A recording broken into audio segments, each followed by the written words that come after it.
steps I took. Back at it again, Daniel. I'm going to keep saying it You're now gonna keep because saying it now. I can't believe that you didn't know And that. then, no, I know the quote, but it was just out of context. He didn't know it. It wasn't out of context. Like if you said, damn, Daniel, then I would have got it. But yeah, we're back in the studio, the Dubai-based podcast that delves into the steps that these lovely guests have taken to get to where they are. Today, I'm really excited about this guest because I've been in Dubai for like 9 years now. And when my sister used to come to visit me, I would be like, please, get me a donut and make sure you bring it. She's like, Achasah, it's not going to last. And I'm like, just get me the raspberry to fill donut. Like, don't fight with me. Most people are asking for like products or whatever, bath products and stuff like that because it's way cheaper in the UK. But I was like, nah, the donut, that's what I need. So today we have a special guest who has been on a very long journey, without giving away age, but who's been in the F&B industry and has been a chef for the last 25 years? More, I think. More yeah. than... Well, I left school when I was 15 and I'm now 55. So it's, more like 40, which makes me feel really old. So that is why these donuts are so good. We have Matthew Jones here today to talk about his journey through his culinary life, working in the restaurants, working in Michelin Star restaurants, to owning a business, to owning another business, to bringing the businesses from the UK to Dubai to Saudi. Honestly, I'm ready to chop it up. Yeah. Welcome to the show, Matthew. Hey, lovely to be here. Nice. How are you? Yeah, great. Yeah, I've been in Dubai over a week now, so I've acclimatized. I was going to say it's much nicer here than England, but UK is quite warm right now, isn't it? Already sunny. It's lovely. Yeah, the UK's, it's the UK. We like to start the podcast with a tradition. We ask all our guests this question, and it's what has been a highlight for you over the past 7 days? Ooh, let's have a think. I was going to say eating a donut, but that would be sort of, it's always a highlight. Have I just sort of thinking, what have I eaten? Usually it revolves around food. I was actually in Oman, so a couple of days ago we went for a trip out to Oman and I had a bit of grilled lobster out there. And I think that was actually probably would be a highlight. You can see the way your face lit up as you described the lobster just then. Yeah, delicious. Beaming from ear to ear. Yeah. And I love the fact that your highlight has to be about food, not the fact that you took a trip to Oman. Yeah, it's, for me, it's my life has really revolved around food in one form or another. Mm-hmm. Interesting that you go there. So has it always been like that from when you were young? Yeah, it has. Yeah, definitely. It's been around food and creativity, making things, I think has been the two sort of standout points of my life. When did you start making food? I mean, I've got early sort of childhood memories. My mum's is a good cook, still is to this day. And I was always in the kitchen. And I sort of saw that as my home. We didn't have a TV. So I'm one of those very rare people. I've lived my entire life without a TV in the house, which is a really, quirky thing. Got a computer, Netflix, great. But I don't have television, never did. And so I think instead of having a lifestyle that sort of revolves around the front room, we had a lifestyle that revolved around the kitchen. Nice. And, as I've grown up, and even now in sort of my, midlife, I really appreciate that. Yeah, for sure. Was that always the case when you were younger? Did you appreciate that? Or did you have envy of your friends who might have had a TV sort of focused life? I think it was just really different. I mean, I grew up in the 70s and we largely lived outside. We had BMXs and bikes and skateboards and, a garden shed, and we made stuff. And it was just very industrious. My life was, I was surrounded by people who were making things all the time. Mm-hmm. It was, it just felt very manual, the world I lived in and grew up in. Whereabouts did you grow up? So I was from Sevenoaks in Kent, which is sort of half an hour outside London, really. And you said you were always around people that were making things. So what made you move to food rather than woodwork or something else?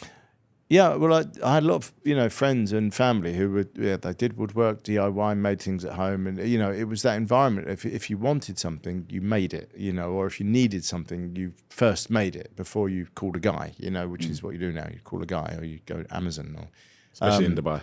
Yeah, you have a go. You certainly try. You would try to mend it. I'll fix it.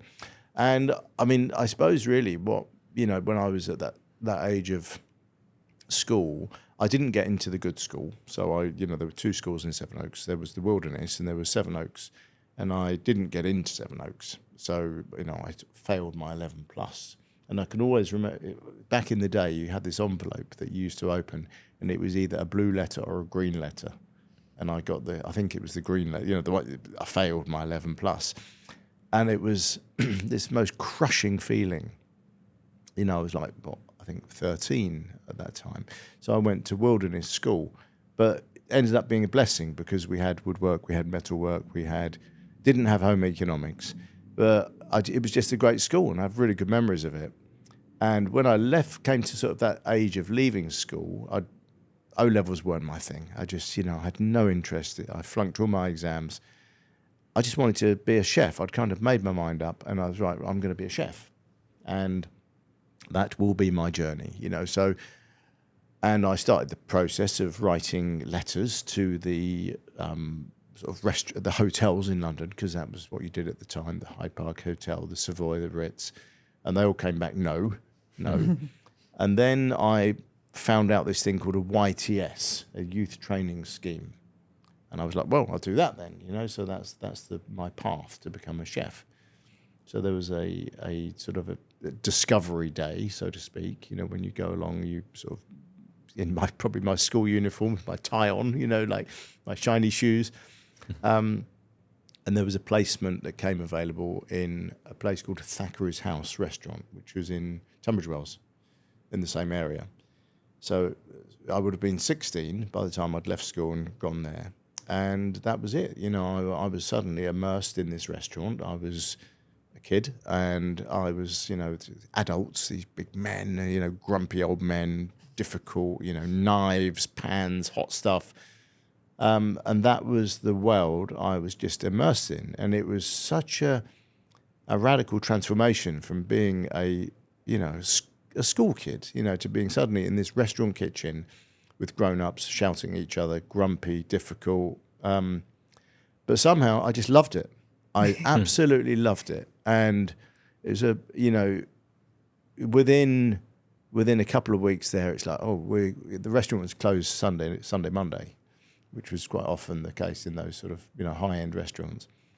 So it's like, we're going out for a drink on Sunday, and I was like, I'll come along. I got invited out for a drink with the guys, and that I embraced that sort of chef lifestyle of what you do. You just work really, really hard, and then when it's your day off, you just all go out and get smashed. And that was kind of my sort of baptism into the world of being a chef, really.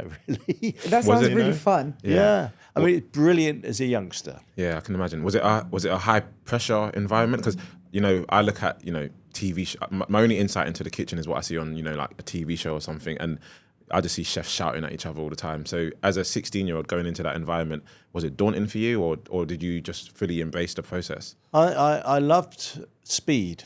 I loved being quick, and that was always. We were talking about sport earlier, and when I was at school, I was good at 1500 meter. I was like, I love running, and I loved speed, and I loved training, and I loved that thing of like sprint training in the morning. I couldn't get enough of it. Loved it.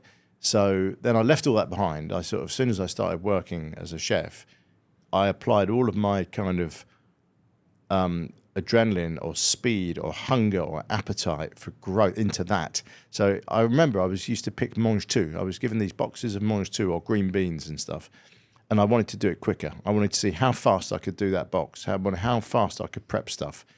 So they loved me. The chefs loved me for that, because I was this really quick, efficient worker. I was really good with my hands. I was nimble, quick, I used to practice chopping things on my days off at home. I'd buy carrots and chop them, because I wanted to become as good as them. I wanted to learn to do little, really fine dice of carrot and do it really well, how to prep an onion, how to do it properly. And it was all about speed and agility in the kitchen and thinking forward of, right, what's going to be next? How do I finish my job as quickly as possible, help the next guy, and I loved it. It was, it was just such an amazing experience and world to work in. And, I get it. Look, it's not for everybody being in that environment. But for sure, I knew it was my place, and I just, that was it. I was sort of made up. So having that fast-paced attitude, wanting to be the best and the top notch, is that what helped you to progress up the levels? Because you then, throughout the years, got into Michelin Star restaurants, and that's where you worked for a long time. Yeah. So at the time, that was kind of what you did. So it was all about building your CV. You did a year minimum. It was sort of, you did time almost, you'd have to do a year to get a, CV. So at the time, it was Good Food Guide. There was Michelin World the Michelin restaurants in the late 80s and early 90s were a rare thing. There were very few places to work. So after Thackeray's House, I went down to a place called Gidley Park Hotel, which is in Devon, and they had a Michelin Star, and that was, just like another level. For me, I would have been 18 at the time, going down there. And with Sean Hill, the head chef, who was a legend, he's a real chef's chef, in the kitchen. Paul Henderson, Kay Henderson, amazing era. And they were one of the sort of the original country house hotels in the UK. Very respected in the food industry.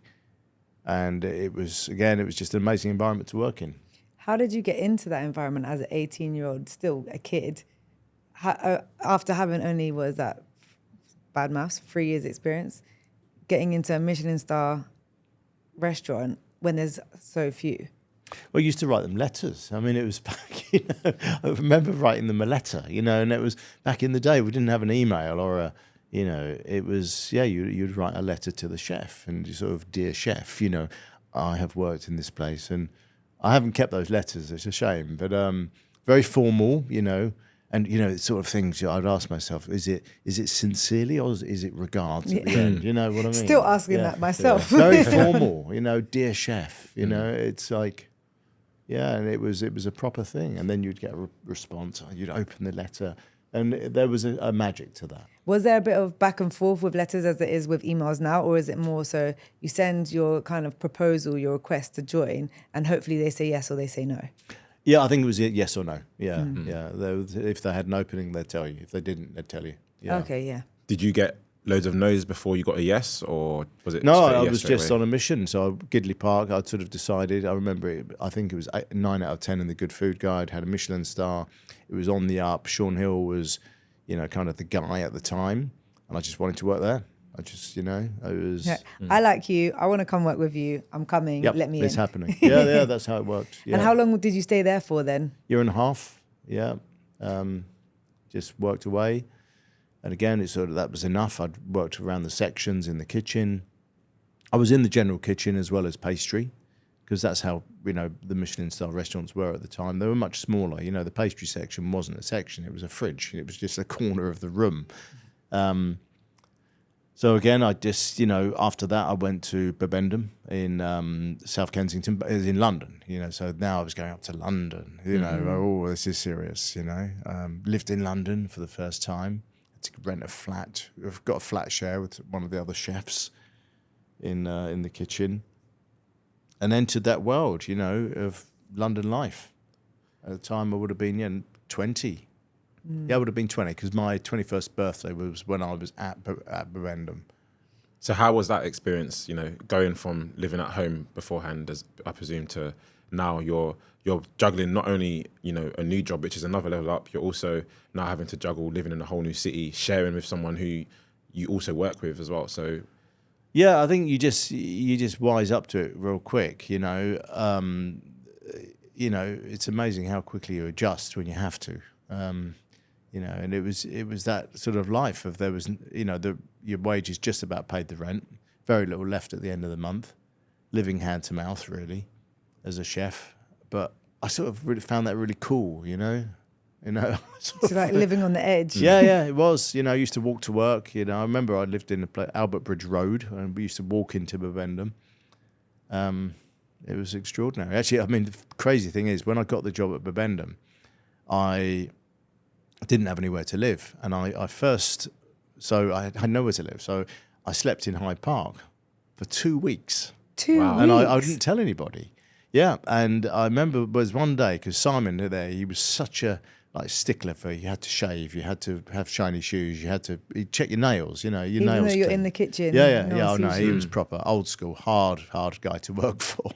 And there was one morning when I got into work, and I just used to get there really early, so nobody would know. I was basically sleeping rough, and he was like, "Why haven't you shaved? Get out!" And I said, "Sorry, I didn't. I don't have anywhere to live, Simon." And he was like, "What are you talking about?" And I said, I just don't have anywhere to stay at the moment. I'm living in the park." And he was like, "What the?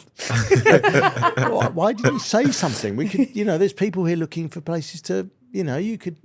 Anyway, that's how I got to know that Lee Gooding, who was one of he was actually a waiter there, not a chef. And he said, "Yeah, we're looking for a flatmate. We've got a place down there." Thank God. Because it seemed so overwhelming. London was so overwhelming. It was just so big and noisy and difficult. So my solution was just to sleep in the park. Wow. So That's crazy. where were you shaving then in those 2 weeks? You must have Used to get in early to work and Yeah. just have a wash and a sort of a quick sort of sink wash in the changing room. And then what did you do with like your clothes and stuff? I guess was that I used to go home on my days off. I had a rucksack and just go home back to Sevenoaks on my day off, get the train down, do some washing, and then come back again. I mean, it was, Wow. yeah. Because I just wanted to work there so much, and I didn't want him to, if I thought I think at the time, if he'd found out I didn't have somewhere to live, I wouldn't have got the job, So, it was so important to me, that that's job. dedication? Yeah, it was everything. severe dedication. And also when you're still young, right? You said 20, 21. Yeah. So you're looking to impress this very serious man that needs shiny shoes in the kitchen. You're not really feeling confident to be like, "Oh, by the way, I don't have anywhere to live. Could you help me with that?" Crazy. But that probably showed you something there in terms of, because I think a lot of people sometimes feel like they might be going through something and don't want to talk or be vulnerable because they feel they'll be judged or feel they'll be, rejected. But in that moment, you must have felt relieved to like get that off your shoulder. yeah, crazy. I mean, it was because it was all about the job. It's all about, I was just brought up in that world. Look, this job starts at 7 o'clock in the morning, or what at 6:30. You just get your ass there. That's the end of it. Nobody's interested in your excuses. Nobody cares how you're feeling, if you're ill, if you've got, they're not interested. You just got to be there all the time. Commit. So when you were there and were you working in the kitchen at that point, or was there a bigger pastry section in this? It was restaurant? the pastry section again. It was the back corner of the kitchen. It was simple menu. I mean, it was all about the food there. Amazing. The chocolate pithivier, creme brulee, tarte fino pomme. We did a cherry bakewell tart, homemade ice creams and sorbets. I can remember the menu like it was yesterday. It was so simple, classic, sort of really French, modern French bistro cooking.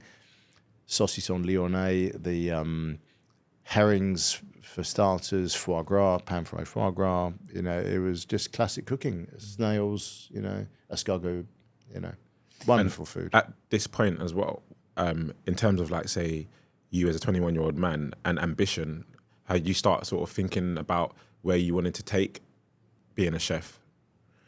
Well, it's funny. I mean, I suppose when you're young, it seems so out of reach, to think about one day having your own business. However, I was always looking for more. On my days off, I always had another job. So I always had 2 jobs, always. And I was always curious about the numbers, you know what I mean, of a restaurant. I used to do the maths, I'd work out how many covers, what's the average spend, how much is this restaurant making, what's the weekly turnover, what's the rent, how much are the overheads, what are the, I was always really inquisitive about this, about the business side of it.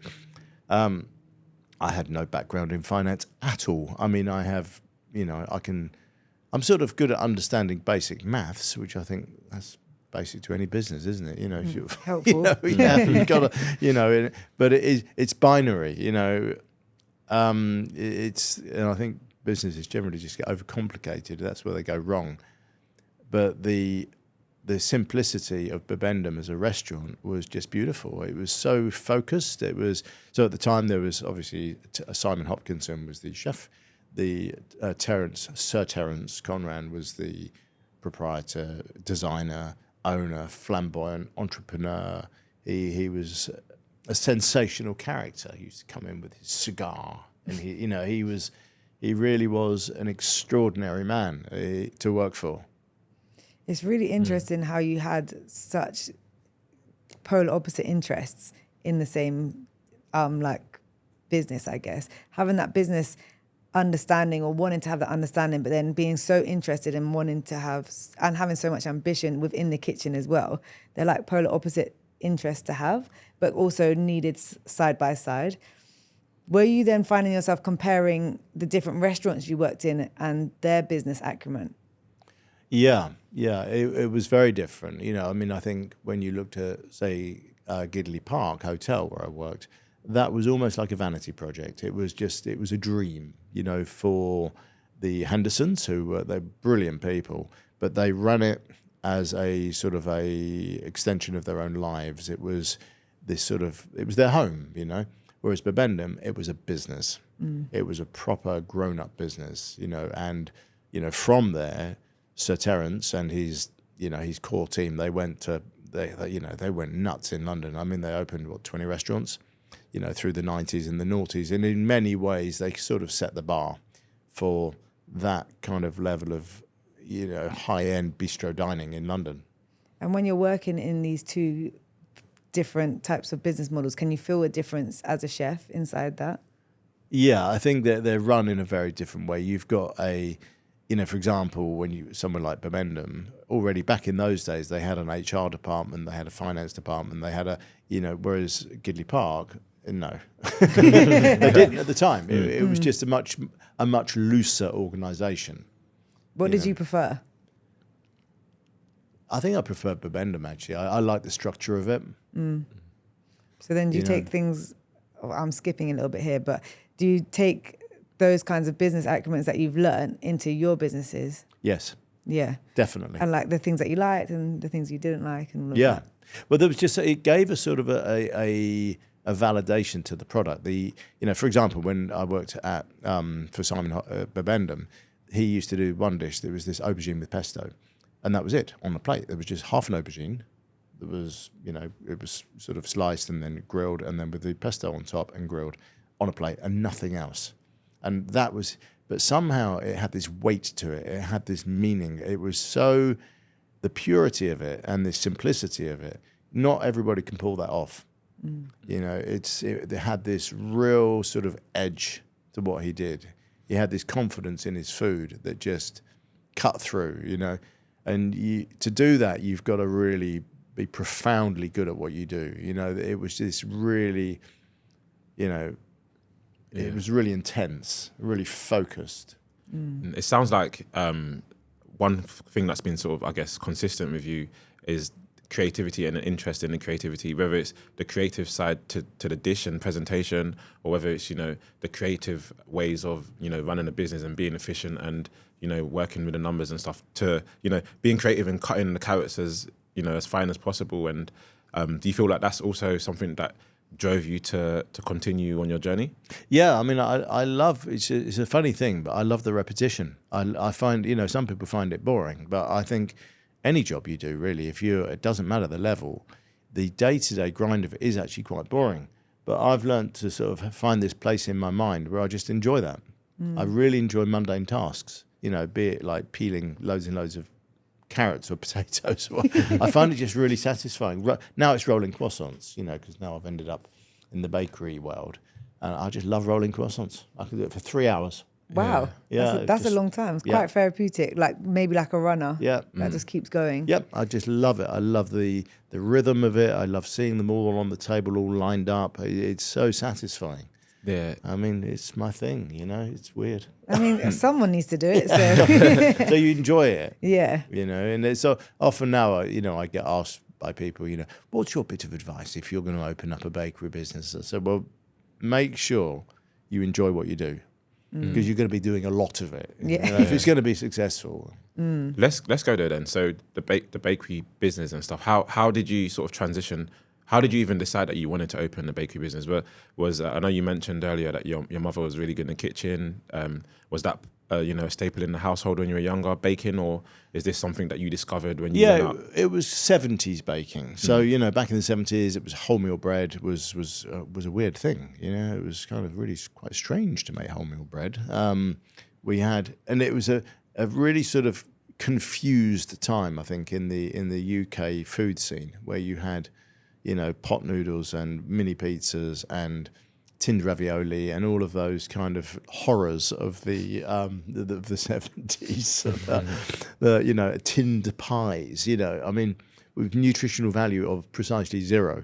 And it was, somehow that was mixed in when then we started to travel, and then you had these sort of delis opening and things like parmesan, fresh parmesan. I mean, the first time you tried fresh parmesan compared with the stuff, the grated stuff you used to get in the little jar, in the little tin, it's a different thing, and it's delicious, and it's like, wow, it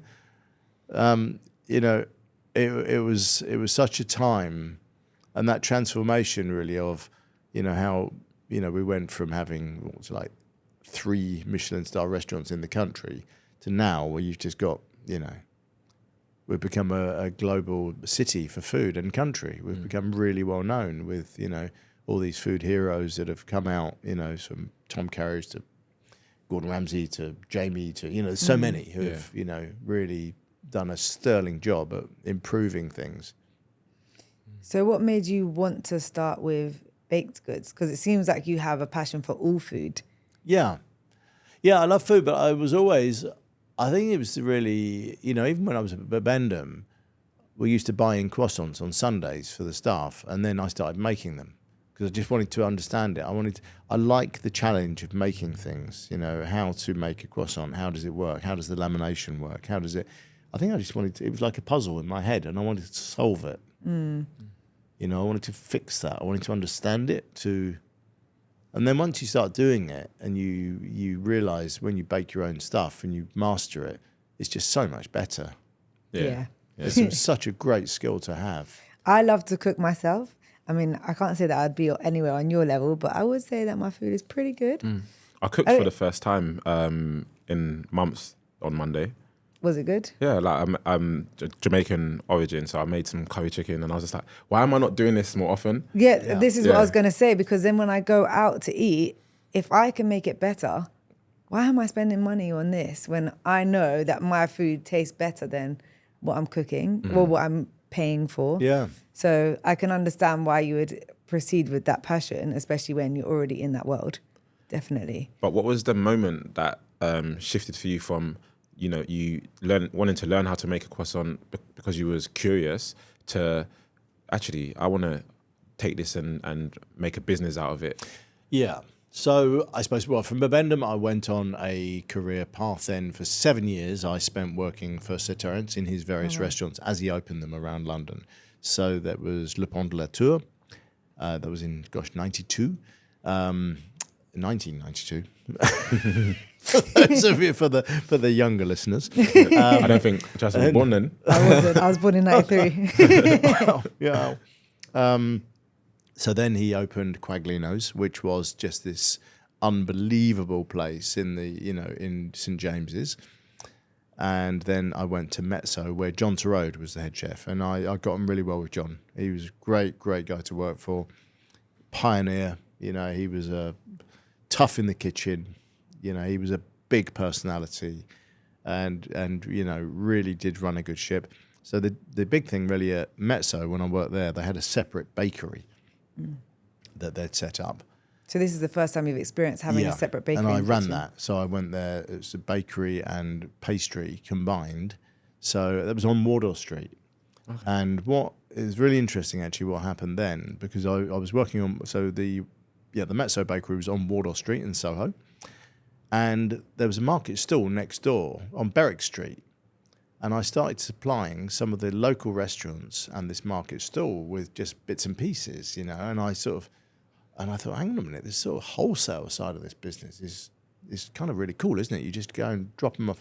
Zilly Fish, that was a customer. Neil's Yard Dairy, they were around in Shorts Gardens. So I started talking to people and taking them bread round, opening an account for them. I I did this all off my own back, and started bringing extra revenue into the business. So and I'm sure they were pleased. Yeah. it's like, oh, great, well done, Matthew. So then they started paying me a bonus for doing that, and I really liked that. So 'cause I was always hungry for more. And I sort of thought, gosh, this has got huge potential. If you just, if I got 20 restaurants like this, that would be, even if they spend 500 quid a week, I mean, suddenly it really starts to stack up, And then this would have been in 1998. It was the beginning of Borough Market as we know it today. Yeah. So it was, Borough Market at the time was a wholesale fruit and vegetable market in London Bridge. It was really dilapidated. It was just in the nights. The daytime was empty. And that was, so a lady called Henrietta Green came along and opened a thing called the Food Lovers Fair. So that was in 1998. And it was once a quarter. And she invited various sort of foodies and, decent eggs, decent chickens, decent meats. There was Malt Mowbray pork pies. There was, sort of English specialities once a quarter to come down to Borough Market like a food fair. And because I was supplying Neal's Yard Dairy, they said, oh, why don't you bring down a load of bread and stick a table, see what happens. And I was like, well, how much stuff do I take down? I mean, I don't know. I mean, no idea. And they said, just bring as much as you can bake. And so I made a load of sourdoughs, made a load of croissants, and set up a table outside Neal's Yard Dairy in Borough Market. And there was like nobody down there. Then it was about 11:30, and suddenly just a whole load of people turned up, a few hundred people. Oh, wow. I didn't have any change, didn't have a money belt, didn't have anything.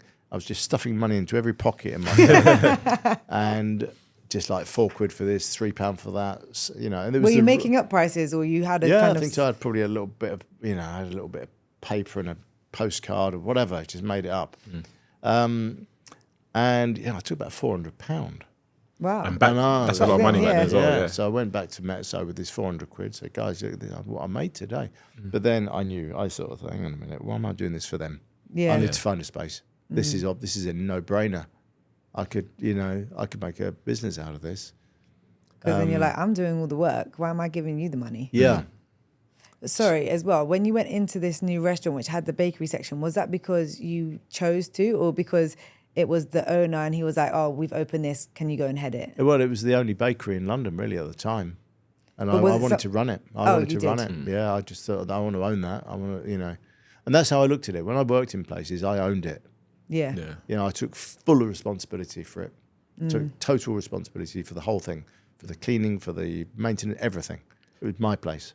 So did your motivation start to change when, you've realised now, hold on a minute, this is making a lot of money, whereas at the moment I'm working for a wage or a salary, because, sometimes, people have business ideas and they realise actually, wait, if I remove myself from this business and go off and do it on my own, I'll make a lot more money. So how did you sort of, when you had that realization, did you just leave straight away, or did you decide that you were going to stay? And I started looking for a premises, and then I left Mezzo. I left my job there, but didn't have a premises. And then I was baking some things at home. I was literally making stuff at home and taking it to Borough Market. I did that for the first, because it was only monthly at the time. It went from quarterly to monthly. And then, so I made what I could at home, some soda bread, some cookies, some bits and pieces. That kept me alive, sort of kept me going, just about. So when you left, this was your plan? Yeah. And then got looking for a space. And then I trawled London. I mean, I just looked everywhere. And then I was driving on Hoxton Street, and I saw a sign, disused bakery, up for, and I thought, what's this? That's like East London, right? Yeah, it was number 238 Hoxton Street. Again, I remember it like yesterday. Met the landlord, and he said, well, it's a disused bakery. The owners, the previous tenants have done a bunk. They've left all the equipment behind.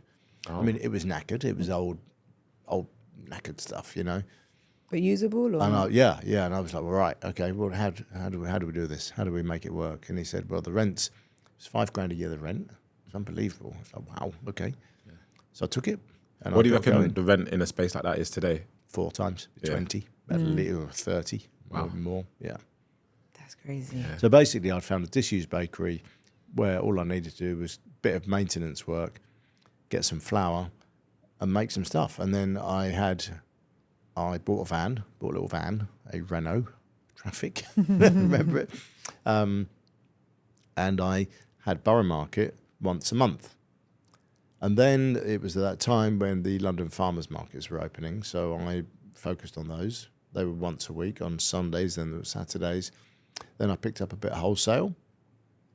This business, by the way, wasn't Breadhead. This was I was going to ask yeah. actually, because before Breadhead you had a business. Yeah, Flower Power City. Flower Power. Yeah, and I was young. I was a young guy. I was 29 when I set it up. I was a bit all over the place. I was, I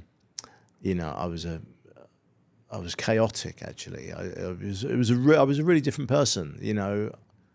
I was drinking a lot. I was partying all the time. As soon as I made any money, I just wanted to go and spend it on fun.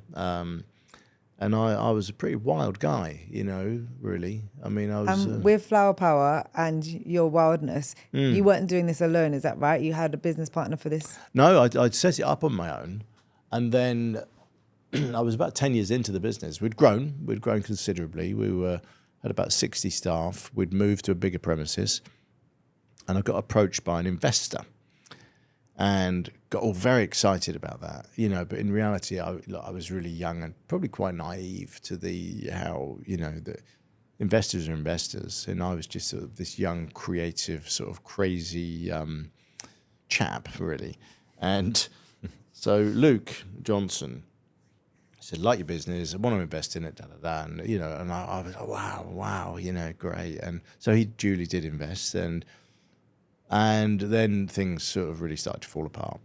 It was 2009, so sort of 10 years into the business.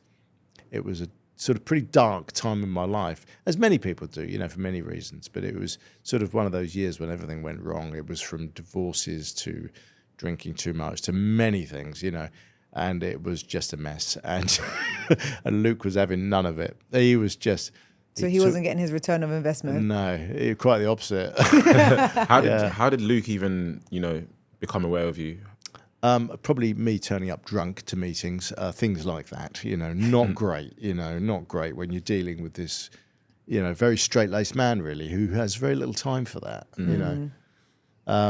So he duly dispatched me from my business, kicked me out, and they kicked you out of your own business. Yeah. You probably signed something and didn't realise what you were signing. I was in a corner. I mean, I was just so compromised. I was such a fool, really. And it was, but in reality, it was the best thing that ever happened to me. I proper rock bottom. I went from this journey of being a chef, being successful, having my own business, to losing everything. It was bitter. I mean, it was brutal, for at the time, we had houses. I was married, we had houses, I lost everything. It was just the most wretched year of my life, 2009, 2010. The ceiling came in, the walls came down. I was caved in as a person. And so then I packed my bags, lost my house, My family at the time were living in Ibiza. They still do, my first family. And I had to do something, I had a bag. So I had a little Nike rucksack that had a pair of trousers in it. And I went up to see a friend of mine called Jan McCall on Northfield Farm. I said, "Jan, I've got a bit of a situation here. I've got nowhere to live." It's a bit like being back in the park. I was going to say, it sounds like you're back to the park. And he said, "Well, look, I've got a spare room up in the farm. You can stay here. Just give us a hand on the farm, So I did, and stopped drinking because I was drinking a lot, So I stopped, sort of transitionally stopped, And But you were back to being active again, being creative, how you grew up. And I needed that break, I needed a break. I needed something to snap, and it did, And somebody who really helped me actually at the time was Clarissa Dixon Wright. She died a few years ago, but Two Fat Ladies. So Clarissa she's a TV personality. She was a good writer. So I met her, and she had a similar journey in a way. She was a sort of a mad chef who liked the sherry, and she did that transition of becoming just a mad chef. But a lot of chefs do drink a lot, like you said, throughout the year. So for you, it's the norm, right? Yeah, totally. Of course, I'm going to drink a lot. Of course, I'm going to be chaotic because that's what everyone's doing. Yeah, everybody else doing And in it. the same breath, you did it for 10 years and grew a successful business. So it's like, well, it's a no-brainer. Why not? Yeah. And I'm sure you had a lot of fun in your journey as well. Great time. I mean, I had no regrets. I mean, it was, it's great when you're 20s and probably your 30s, you sort of get away with it and sort of brush yourself down. But it kind of runs out. Your luck runs out. So when you now got to your friend Yen's farm and you're working on the farm, you kind of sobered up. Yeah. What was your next thought process, your next steps? Because you sound like you're quite calculated to a certain degree. You're motivated, you're driven. So you're not really just going on a whim. You have ideas and you pursue them. Yeah, well, I was sitting down at his table and I started making some bread because it's the first thing I'm going to do. He had a little oven there in an Arga. He had a tea house, started making some cakes. And then I had this, I got to sort a new business out. I mean, how am I going to do that? I had a mountain of debt. And So it's definitely a business, not like, oh, let me go and find another job. No. Yeah, I think you've tasted it now, right? So yeah, it's funny. I never thought about getting another job. No, I didn't think about that for 1 minute. So I just sort of started drawing ideas on a bit of paper. I always sketch and draw a lot. That's been a constant throughout my life. I draw things. I love drawing, love painting, love sort of writing down ideas, and it really helps me sort of articulate my thoughts if I can have a pen and paper in my hand. So I just wrote down the word bread, and I was like, bread, and then I drew these little arrows after it, and I thought bread ahead, and I thought, yeah, that's a good name. I like that. That's the new business. That's what it is, you know. And so Breadhead really was born in Northfield Farm back in 2010. So that was the real beginning. And it sounds a lot more serious than Flower Power. Yeah, it is. I've grown up. I was 20 years older. I was 15 years older. I just matured really as a person. Yeah. So then after 6 months of staying at Jan's farm, I moved back down to London. A friend of mine was opening a bakery. He used to work for me. So Olivier was a French chap, used to work for me, set up his own bakery. So what I did, I baked some bread in his bakery, then took it to Borough Market. So I used his bakery essentially during the night, took some bread to Borough, got a stall there, just a market stall, 3 days a week, Thursday, Friday, Saturday. Slept on the floor in the bakery quite often. Again, it's been a constant throughout my life, sleeping in funny places. Just sleep where you can. Yeah. It's okay, it's fine. Like a cat, you just do what you got to do, You just do what you got to do. I mean, you made it work, so. I did, yeah. And then, so I started Borough Market again, restarted. Back, ground zero, market stall. I've still got the photo on my phone of the very first market stall on the day. I love to look at it because it reminds me I had to rebuild, regroup. So I had no staff, I had me, and that's it. I made a white sourdough, made some amaretti cookies, made chocolate brownies, and I think cheese and olive sticks. 4 products. Saved up, paid off debt. That was hard. I had unpaid solicitors' fees and all that from my divorce. God, it was horrendous. HMRC, paid everything off. Yeah, because it's not like you're just going through an issue with business. It's across the board. Yeah. So like you said, it literally, the ceiling, the walls, everything caved in at the same time. Yeah. And then you have to pay for them. Yeah, you got to in pay this for that. adult life. Yeah, it's grown-up stuff, isn't it? Yeah. And I'm so glad I did. It was a great feeling. When you were using your friend's bakery, Olivier's bakery, were you having to pay him rent, or was he just happy to let you use it in the night? Yeah, we just had I can't remember how we arranged it, but we just I paid for ingredients and paid for a proportion of rent or something, Yeah, but it worked really well. Worked for him, worked for me. How did it feel going to work for someone who used to work for you? Yeah, it was really strange. I mean, what a transition, what a turnaround, really. Well, I just had to do what I had to do, but I had a plan. Yeah. One thing I've been always really good at doing in my life is planning. And if I have a moment of doubt, I just go back to a piece of paper and a pencil and a pen. And I just write it down, draw sort of a flow chart. Sounds like that was like a driving factor for you to be like, I'm here, but maybe this is uncomfortable. But this is not where I want to be. And And so, that almost probably pushed you to, to continue doing your borough markets and Yeah. yeah. It's all just temporary, and you can fix it. If you want to change something, change it. But nobody else is going to do that for me.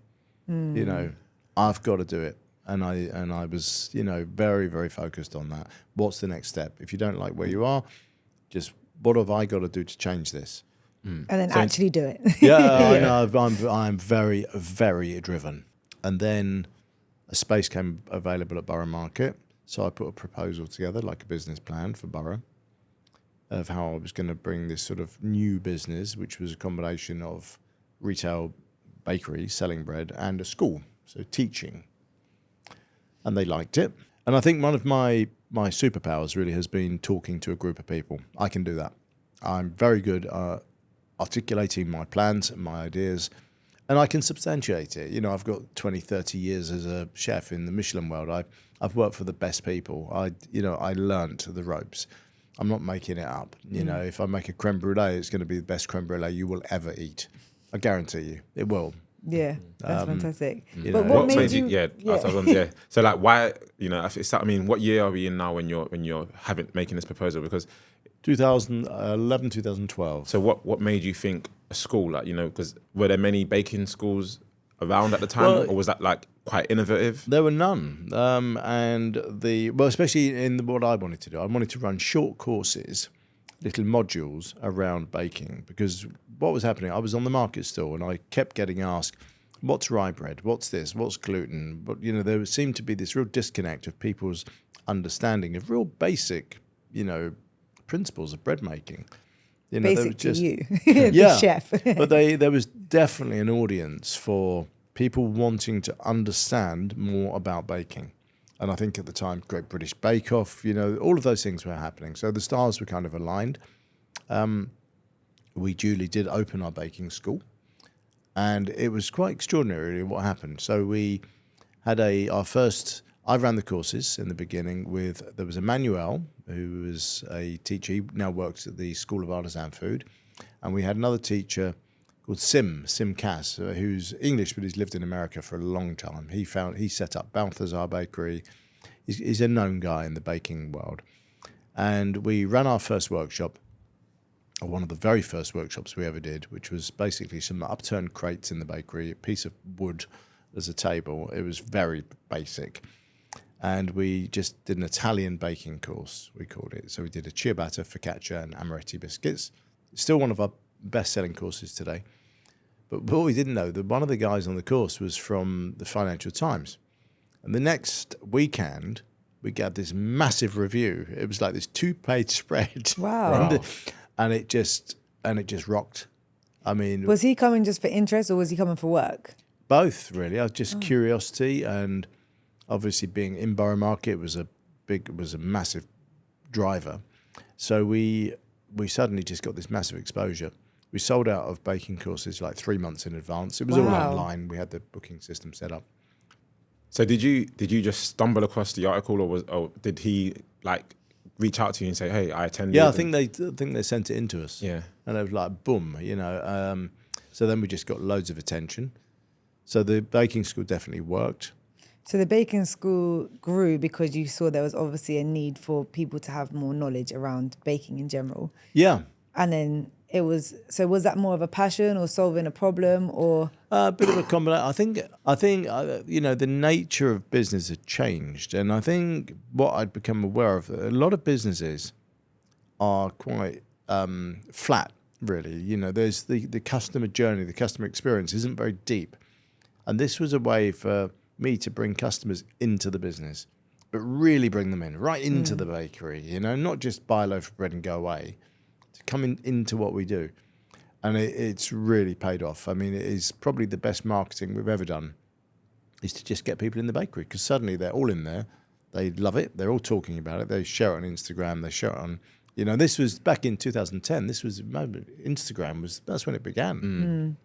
Yeah. And I guess it's interesting because when you made that proposal to Borough Market, you said, bakery and baking school, you probably couldn't have fathomed how much it would have exploded at that time. I had no idea. Yeah, my projections, I think, were to teach 60 people a week. And now And how many now?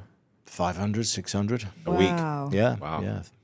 And you don't just do courses for adults now, you have courses for children as well to help the next generation? Yeah, really Or- wide spectrum. So with the bakery school has sort of grown into its own department. It's got 40 staff in the UK. We have 5 classrooms. We have 40 different courses that we run over a calendar. We run corporate events for all sorts of people. I mean, last week we had Soho House came in. We have law firms, banking, Barclays come in for their top brass. They do like a team building thing. We have Waitrose come in with, for team building, product development. We have all sorts going on. We've also, school groups, a big one. So we do shorter classes, so like an hour long, immersive baking. They make cookies, they make, just to dip a toe in the water, get them interested in our world. And we also have an academy. So we now do a 6-month training program, professional level. Wow. Yeah, which You're is doing a lot. yeah, it's really grown. It means you're really helping and supporting everyone at every single level or whatever stage they are in their baking journey, which is really great. Yeah, and we do online. We have online content, which is we have a baking club, and we have a junior baking club. Yeah. You name it, we do it. Do you have like a particular part of the business that you prefer, like which you're most passionate about? Yeah, I mean, my daily routine now, obviously we've grown. We've got 5 locations in London and international, so we have 9 international. But most of I'm a Londoner, live in London, so my daily routine, I go around the bakeries. All of them? Yeah, I try Every day? to. I usually get up. We live in Chelsea, so I go to Pavilion Road, pop in to see the guys, have an espresso, then I pop down to Borough, make some croissants with the guys. I like to be in the production for an hour or 2. Yeah. I enjoy it. I like to touch it and feel it. You need to make all those croissants, roll them out. Yeah, Yeah. And I like to sort of try and look after machines because things go wrong. So spot things before they go wrong. I like the captain of the ship, really, keeping an eye on it all. I love how involved you still are, even though there's so much going on and in so many countries and so many locations. Because a lot of people be like, oh, I've done what I need to do. And like lots of people build a business so that they can step away from it, not continue to be inside it. I don't understand that at all. Yeah, I always think, it's a bit like if you were really good at sport or if you were really good at playing the piano, you wouldn't stop doing it. Why would you want to stop? I mean, it's my passion. Yeah. I'm really good at playing golf. You might, not compete at top level, but you'd certainly want to be around it. What your story and your journey tells me is that like you could have all the investors in the world, you can have all the support in the world. However, like when that's gone, your biggest asset is yourself. Totally. Yeah, it is, and I've lived that sort of journey to realise it. I mean, we don't have investors now. We don't want them. We are self-funded. It's me and my family, and we are self-sufficient as a business. What's been a key difference between having an investor being part of your business and not? Well, it's kind of everything, I think. I think one of the most importantly, I can just do the things I want to do, Not having to answer to anyone. If I fancy a new donut flavour, I want to do something, I'll take, or if I even feel like making a mistake, I can. It's my problem, not somebody else's. Yeah. I don't have to justify it.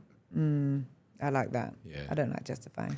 Well, I think especially if you look at a food business, it's so personal, and it's, I don't want to have discussions with people about what. Especially if you're the expert, if you're the man with the experience. Well, I'm the expert in my business. In your business, yeah, exactly. Yeah. It'd And be he like, just cares about numbers, or the investor just cares about the numbers rather than the flavour and the quality. yeah, it'd be like trying to tell a parent how to bring up their children. You just don't do that. You know, I mean, it would be crazy. And it's whether it's right or wrong. It's a business is a reflection of a person's life journey.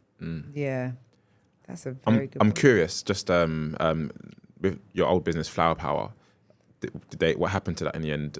Did it shut down? Is it still going? It got sort of embraced into the world of Luke, and then it became a production facility for Patisserie Valerie. They made a lot of the production for that, and then that got into trouble, and then I think it just folded up and sort of went away. So it really was a blessing in disguise how things played out. Yeah. Now I've sort of reinvented my, myself and, my my bakery business and life, that it's really just a thing of the past, really, a bit of a relic out there. And I guess you must have learned a lot of lessons. Or what lessons did you learn from your first business that you put into Bread Ahead? Yeah, I suppose you just learn to get the right people. You learn how to recruit. You learn about finding the right people, about, not trying to do everything yourself. I mean, I want to be involved in production, but I used to do everything back in the early, I used to drive vans. I do deliveries myself. I don't do that now. Yeah. There's people for that. Yeah. It'd be silly that's a waste of time. I mean, things like delivering, that's not something you enjoy, but it's something you had to do. So now going to roll the croissant on something that you enjoy, you can do, and you can leave the stuff you don't enjoy to somebody else.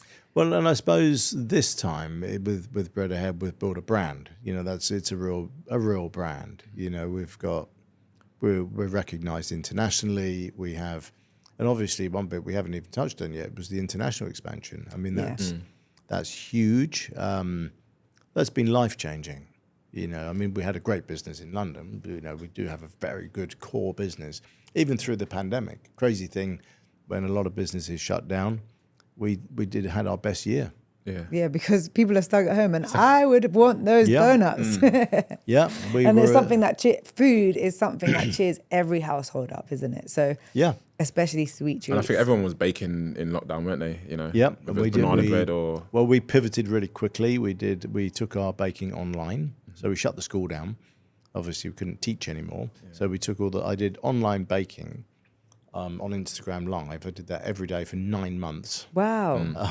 From cinnamon buns to rock cakes, anything. We just made stuff online. And did that work? That must have contributed to the following sort of skyrocketing as well. It grew. We were at 60,000 followers, and we went to 200,000 in 6 weeks. Also, people being fully invested in the brand as well, and yourself.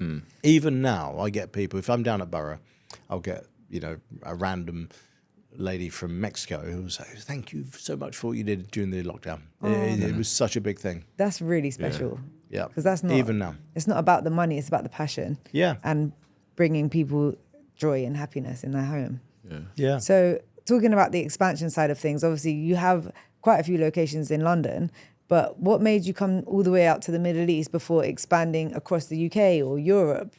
Yeah, London's sort of my city, really. I wouldn't expand, not right now outside London, maybe one day, but for now it's more than enough in London. We got approached by Expo, Dubai. So we set up a bakery there. Yeah, I came. That was, we did when really, I saw really you well. coming, I said, no, this isn't the Borough this isn't, and I had to come. I was like, get me that raspberry jam donut. I had no idea what to expect from that, but we did from day one. We just killed it. It was phenomenal, and Expo did an amazing job at setting us up. What was the connection? Who from Expo? Why Simon Wright, okay, who, funnily enough, I used to work for, but he was my manager. He was GM at Mezzo when I was there, so I knew him from 25 years before. Wow. Yeah, I always got on really well. Yeah. This is why it's good to keep connections, good relationships with Yes, people. essential. Yeah. So Simon, he ran Expo, brought us over, set us up. It was great, and that was our first international venture. So then in terms of financially, obviously they've asked you to come over, but was there a large investment that you had to give, obviously, to set you up and stuff like that? The other way around, they paid us. It was phenomenal. Oh. That is phenomenal. Yeah, they flew us over in business. And, it was great. Wow. Yeah. We loved it. It was. And then once you got a taste of that Dubai, you was like, yo, I need more. Well, I'd been to Dubai quite a few times. I've got friends here, and it was always apparent that we had a following from the Middle East for our donuts. That was always obvious. In August, in summer, half of our queue is Middle Easterns, from Saudi. So Expo happened, but we were already in advanced talks with a group from Saudi to open in Riyadh and Jeddah, which then we duly did. So we opened in Jeddah. We've now got 3 locations there. We have 3 bakeries in Riyadh we've opened, and now 3 in Dubai. So 9 out here. That's amazing. We are looking at, we're opening in Kuwait, Qatar, Bahrain. We are opening this year in Philippines.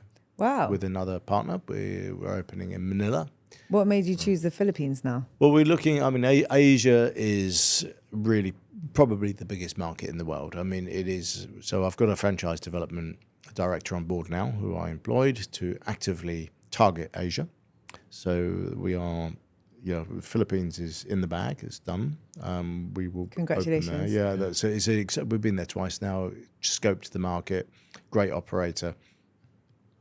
We're in talks with a whole load of people. So we're looking at Japan, we're looking at South Korea, we're looking at, Wow. Have you had to adapt really exciting. any elements of your business culture to, move into these markets? Yeah, a bit. I mean, you do. It's in the Middle East, we've developed a za'atar croissant. It's a big thing. It's donuts are the same. And what about culturally in terms of, your British bakery probably have, certain traditions and, you're now, for example, going into a Michelin market, for example, or, what have you had to make any changes to the business? A bit, but not, I mean, I think predominantly coffee's a big one for us. Sweet treats are a big one for us. So it kind of fits really well. Obviously something like mince pies, they just don't get it. A mince pie in Jeddah, no, that's not going to work. A hot cross bun, Yeah. I mean, that wouldn't be on the menu. Yeah. But what about in terms of business acumen, building and developing a business in the UK and then bringing that over, keeping that brand alive, but also learning how to conduct business in a whole new country? How was that? That's massive. I mean, it's just a really different way of working. And I think it's, and that's probably, it's another system. Saudi's a tricky place to work in. You've got to really understand it as a market. And just understand the nuances of that. It's a very different conversation. When you talk with somebody in Saudi, it's you don't just launch into talking about business. It's how your family, it's a different etiquette, and that's How did you learn all this etiquette before even going in there, or is it something you had to learn on the job? I think I've always been pretty good at that actually, about the sensitivities of people, and I think you've got to embrace that. When in Rome, you do, you've got to, because we need to get on, and I think, I suppose that's just a bit of savviness really, of learning to listen to people, of what they really want and they need. And then how do you balance your time between, I guess your business in London and then your business now in this region? Because, you said you live in Chelsea, London. So most of your time, is it in London, or do you find that you're now equally split between the two? No, I'm London a lot. I travel a lot. So I come to Middle East 3-4 times a year. But actually really enjoy it, just 2-3 days. So if I go around, 2 days Jeddah, 2 days Riyadh, 2 days Dubai. If there's a new opening, I'll pop out to see the guys. We've just opened in Murdiff, so we've city centre, so I popped in there, see the guys. But they've got it now. They're great. They run it really, really well. Do you make sure you go around to do the taste test as well, making sure that everything tastes the same? Yeah, but I like the products, and I like to see what's going on in the market. I like to see the other bakeries that are opening. I mean, in Murdiff, I was just there the other day, and Bread Ahead is right next door to Hero. Yep.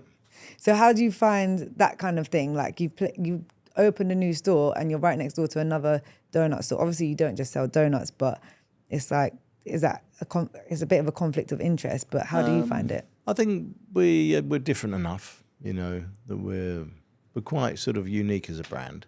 I think we've got our customer. Yeah. You talked about franchise in the Philippines.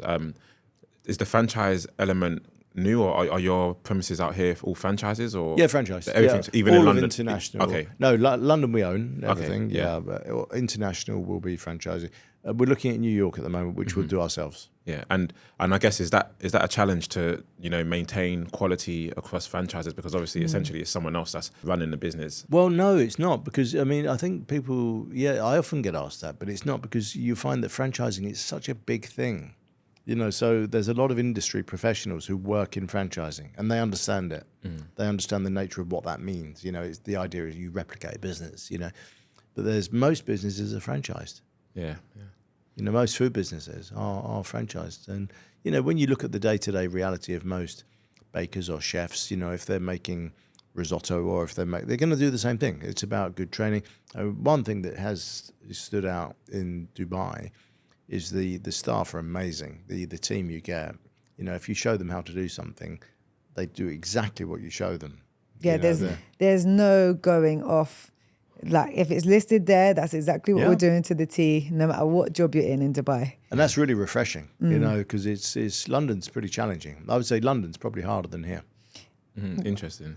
Obviously, when you were coming up as a chef, you're eager to learn from all the chefs around you, which is a great attribute. Not everyone feels that way. A lot of people, and especially in this day and age, the kids are coming in or the young adults are coming in and they want to learn, but they also want to give their own opinions often. So when you're working with these younger generations who are the up and coming chefs, or they want to be like, oh, this is a great donut, but why don't we how do you respond to that? Yeah, I just sort of, you have to be like a parent really, and you just have to sort of just calm everybody down. Because it's classic, it's all about classics. The food industry is about classics. Leave it alone. Yeah. Just do good stuff and leave it alone. Does anyone ever write, you mentioned early on in your career, you wrote to chefs. Does anyone ever write to you, asking for an opportunity? I haven't had a letter. Or advice. Or maybe an email. And or if a DM? Yeah. Like how would you, I get a lot of approaches on Instagram. I still do. So with Instagram, I run it myself. I do all of the content on there myself.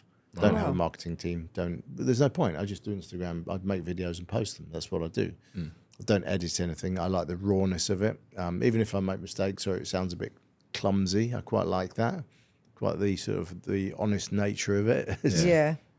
But yeah, I get a lot of messages, and I try to respond to every message on Instagram. Yeah, myself. That's really good. That's really good. Yeah. If somebody's got an inquiry about baking, why are my cinnamon buns not rising? Yeah, I'll send them a little voice message. Oh, that's so nice. Responding. I didn't. But yeah, it takes a minute. Yeah. Where does like family fit into all of this? I know you mentioned that London is a family run. How do you balance, being a family man and running a business and expanding and teaching, having to be everywhere at once? Yeah, I just kind of do. I mean, I get up early. My day is generally done by 3:00. Bakery's nice. I think that's one of the things that I found attractive about the baking industry is you can actually finish on time. So it might be an early start, but you can finish 3-4 o'clock. Restaurants, you never go home. That's true, because my first ever job was in a bakery. It was Percy Ingles. Oh yeah, yeah. Percy. In Barking, £3 an hour. I was 15 at the time, but we won't tell anyone. And then became 16, and it was like £3.50 an hour. Wow. And then so little coconut buns and classic ice buns and Did you get to cook anything or just selling? To be fair, everything was just delivered in the morning. So I had the hat though. Percy Ingle. Yeah. Is it still around? I don't think so. Now you're here in the Middle East and you're expanding and you're franchising with Bread Ahead as the store, as the bakery. What about the cooking school? Because that seems like a great passion of yours that's actually lighting households alive. And also I think it's great that you're going into the corporate roles are coming to you to do baking for team building. That's really nice. So are you bringing that here? Is it here already? Yeah, we have a school in Jeddah. We have a school in Riyadh. We're looking for a space here now. Okay. In Dubai. Yeah. Amazing. Yeah. It's a good once market. It comes here? We should. We'll have to enroll on a course and see who's actually produces the better item out of Achasah and myself. Yeah, we go because I think that's one of the things of doing baking as a group. It's competitive by its nature. So, because I'm already thinking there's no competition here. You see this? Yeah. We'll see. Listen, be humble. I'm a chef. I'm telling you now. I'm maybe not a chef on your level, but I like to cook for people. I like them to come round and I will watch them eat it. Yeah. Or like when I go to my friends' houses for food, they're like, what do you think of Achasah? Because I love flavors. So actually that's a question I wanted to ask you about flavors, because you spoke passionately about the different dishes that you were kind of creating when you're working for other people, but you haven't really spoken about your creative flair when it comes to the food and the baked goods within Bread Ahead. Is it something that you still create yourself, or is it concepts that you allow people from your team to create? Yeah, I mean, I've got an open mind, and just every now and then you hit on a real little gem, you kind of, I mean, the blackcurrant cheesecake donut. That was a really good one. The creme brulee donut, that's been our biggest hit ever. About a year and a half ago, we started the creme brulee donut. That was a sort of almost an accident making that, and it just phenomenal, amazing flavor. It's got those really dynamic flavor profiles. I mean, it takes you right out there from savory to sweet to sour to bitter to all of it. It's deep experience. So when you're trialing out these flavors, do you make sure I think it was my cousin was telling me about hitting different areas of your mouth with a flavor? Yep. Is that something that you look into doing with a lot of your things, or is that just like something that people say? Yeah, I mean, that kind of naturally happens because your taste receptors are located in different places in your mouth. But I like to look at it, if you look at it like a wavelength, really. I mean, most people's flavor profile on a day-to-day basis is quite a narrow bandwidth, as it were. You know what I mean? So if you get up in the morning, you have some cereals or some baked beans on toast, and, your flavor profiles, if you're looking on a video, it's easier, but it's quite narrow bandwidth.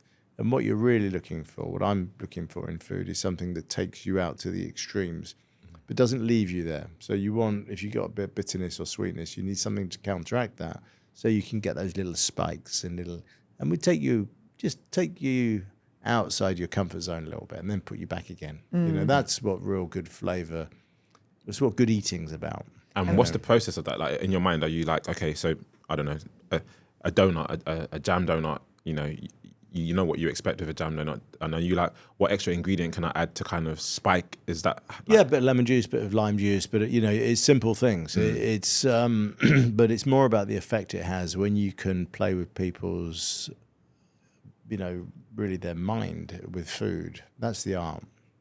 Where did you learn that though? Because not everyone thinks like no, this. they don't. Yeah, because otherwise lots of places would taste a lot better. Yeah. So where did you learn those particular skills to embed into your cooking? I think it's just years of experience in the game. I mean, I think it's a bit like learning to write a menu. When the best menus are short. 3-4 starters, 3-4 main courses, but somehow you always have something for everybody, and that's an art to do that. Bibendum was good for that. They'd have a set menu, 3 starters, 3 main courses, but somehow everybody was taken care of. Like a good performance or a good theatre, a good opera. It's a simple but really clear, good fashion, good anything that's top end. It's somehow profoundly good enough that everybody feels satisfied. Yeah. If you weren't in food and beverage, if your life hadn't, revolved around food and beverage, what do you think you'd be doing? Gosh, I mean, something creative, definitely. A lot of my family are in work in sort of theatre and film. Oh, nice. Making stage sets, and a lot of them have kind of ended up there. Funny, I find that really interesting, like stage set or designing, building things. Woodwork. My uncle was a really good. He made the stage set for the Moulin Rouge. The film. He made the windmill in that. Oh, wow. I remember as a kid, I thought, wow, it was so impressive. Like. You can see these people's work, it's really, really, really meant something sort of eternal about that, Yeah. That's really beautiful. I wanted to ask before we wrap up, you've done so much in terms of building your business, expanding it, even things that I wouldn't even think about, like how to curate a menu. It's kind of like something that's, I don't want to say throwaway, but something you, as a simple human like myself, that's not in your world, wouldn't think, oh, actually, that's an art form. Do you have any words of wisdom or advice that you could give to people, not just who are in your industry, but people who are looking at wanting to grow a business, but also you've pursued through so much difficulty. Every time something comes down or you get that no, you carry on, and you obviously have that drive. So for those people that are kind of toying between, should I carry on or should I stop or should I change course? Do you have any advice that you can give for them? Well, if you look at anybody who's been successful, it's about time in the market. You've got to commit long term. You don't get success quickly. It just doesn't work like that. That doesn't matter if it's sport or cooking or hairdressing. It doesn't matter. You've got to stick it out. And it's enjoy the process, enjoy the repetition, but find something that really inspires yourself you've got to take pleasure from something. You know, from the and have other hobbies. You know, I mean, I love cooking and I love baking, but I also like reading books. I like other things. Yeah. You know, I mean, I think it's important to go to the museum, go walk around, have a look, talk to people. You know, see what's going on in the world, travel.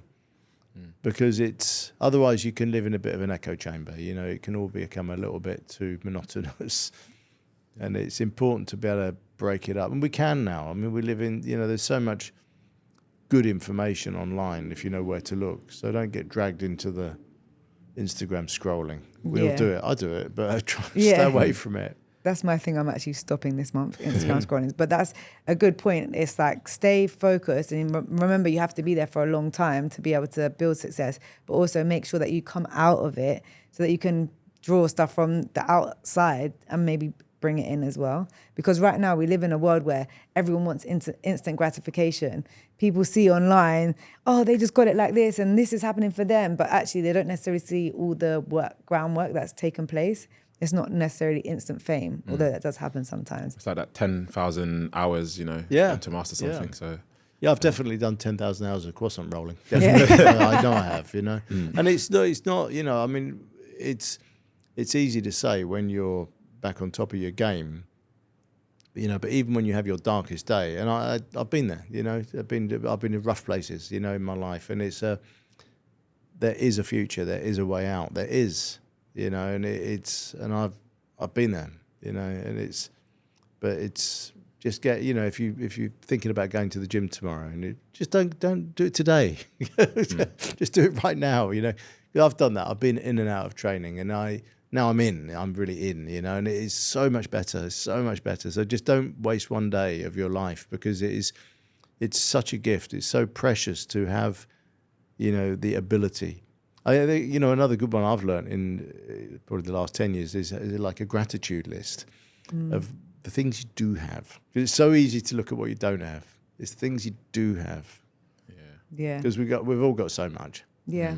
It's true. What would you say to the 16-year-old who opened that envelope, you know, realised that they hadn't got into their school, perhaps, you know, had expectations from, you know, your parents, etc. What would you say to them now, having lived the life that you've lived? Just don't get distracted. Make a plan.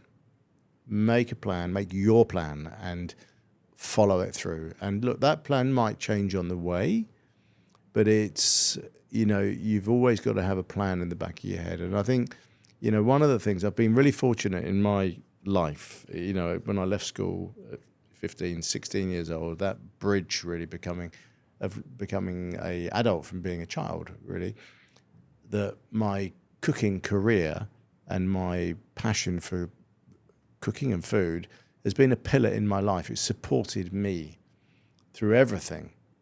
And I've been incredibly fortunate that I've been able to transform that into something now that I own a really big business. I mean, it's you know, which is beyond my wildest dreams. I didn't think I'd end up there.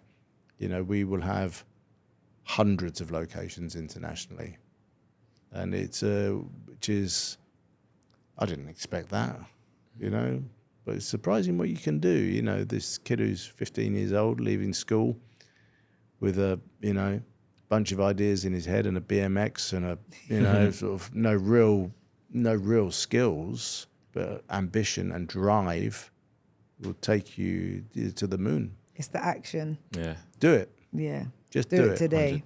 And don't care what other people think. You know, even if it goes wrong, just get up, do it again. That leads us into our last question, which is our other tradition. We always ask our guests if there was one rule you would implement for everyone in this world to follow, what would it be and why? Don't buy things you don't need. Great rule. What's the definition of need and want? I get a bit confused sometimes. Yeah, but really ask yourself that question. Do you really need that? Do you need it? Yeah. Yeah. Oh, fair enough. We haven't had that one before. No, we haven't. I think my mum would absolutely love that question. I love old clothes. I love hanging on to things. I love repairing things. Yeah.